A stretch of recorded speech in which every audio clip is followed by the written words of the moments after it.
Healthy Forever presents How to Get More Discipline for Weight Loss and Exercise.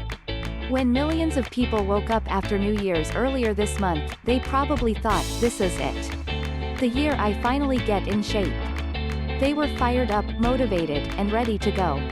Trouble is, many of them likely thought the exact same thing last year. And the year before that.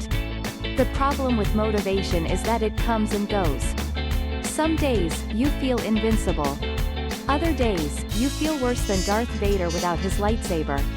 At moments of high motivation, you need to make specific plans about what you're going to do in the future when motivation will likely be lower, says Angela Duckworth, Ph.D., a distinguished professor of psychology at the University of Pennsylvania, who studies grit and self-control.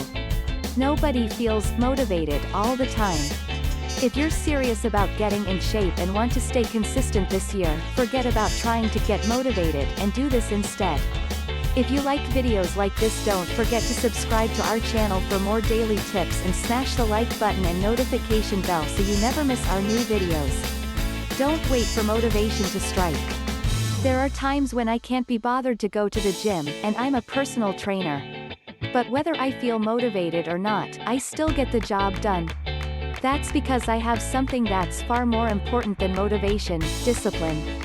When you have discipline, the fact that you don't feel like doing something doesn't stop you from actually doing it. Motivation alone will only take you so far, it can come and go in a flash. Discipline is rooted in consistency, it becomes part of who you are and what you do, says Ross Ename, a Connecticut-based professional boxing coach who trains Katie Taylor, the reigning WBA and IBF champion. A lot of people see discipline as a fixed and unchangeable personality trait. You either have it or you don't. But discipline is like a muscle. If you don't have it, you can build it. People who are disciplined are high in a personality trait called conscientiousness, which is the tendency to apply yourself consistently and carefully. Motivation is a more fleeting state, says Susan Krauss-Whitburn, Ph.D., Professor Emerita of Psychological and Brain Sciences at the University of Massachusetts, Amherst. It's possible for people to develop more consistent habits even if they aren't lucky enough to have developed the personality trait. Motivation will help you in the moment, but over time, you'll be better off if you can acquire those consistent habits. Over time, in other words, even small acts of self-control will make your discipline stronger and better prepared for the next challenge. Keep it simple in the beginning. Most people try to change everything all at once, only for everything to go back to normal when that burst of motivation wears off.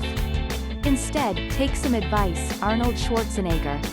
Here's what he had to say on the subject in his first book: instead of overhauling your entire diet, for instance, change one meal.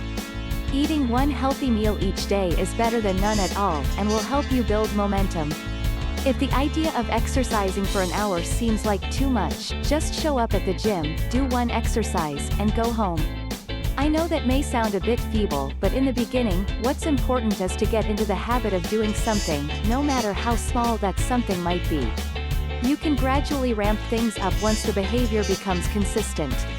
Find a time in the day that is almost always available and schedule it in your calendar on your phone, with a push alert as a reminder, says sports psychologist and Ironman triathlete Jim Taylor, Ph.D., author of Train Your Mind for Athletic Success.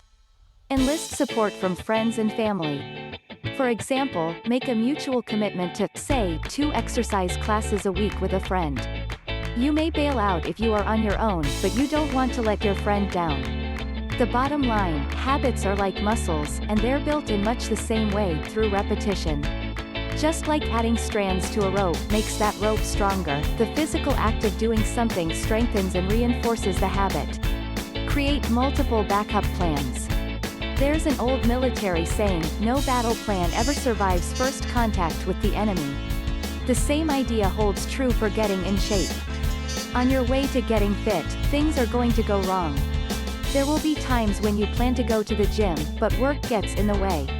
Or when you're driving home from work tired, frazzled, and hungry, and you end up taking an unplanned detour to McDonald's. That's why, when the inevitable happens, you'll want to have a plan B up your sleeve. Write down every obstacle you might confront in a given week that could derail your progress, and come up with a solution ahead of time. What are you going to eat if you go to a restaurant and there's nothing healthy on the menu? What are you going to do if there's some kind of crisis at work and you don't have time to follow your regular training program? How are you going to deal with an attack of the late-night munchies? Have it all written down and planned out in advance. The more options you give yourself, the better. Remembering the bigger picture can help during those inevitable low points. 2. Keeping your eye on a higher-level goal instead of just the low-level tactics helps you maintain flexibility, Duckworth says. Flexibility is essential. Most plans aren't totally successful from the start.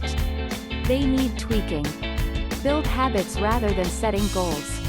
The stock advice on goal setting goes something like this: set a target, such as losing 20 pounds of fat or gaining 10 pounds of muscle. Then give yourself a deadline for achieving it. A commercial airplane will never leave an airport without a flight plan, the old adage goes. It requires a destination, a time of departure, and an arrival time. When it comes to setting a fitness or weight loss goal, however, you should take this advice, tear it up, and throw it out the window. Unless you've been in shape before, trying to predict exactly how fast you'll lose fat and gain muscle isn't easy. People respond differently to the same program of diet and exercise. To riff on that old adage, if you've never flown the route before and you don't even know what type of plane you're flying, it's very difficult to know in advance what time you're going to arrive. Your ability to hit a given target by a certain date is something that's often outside your control.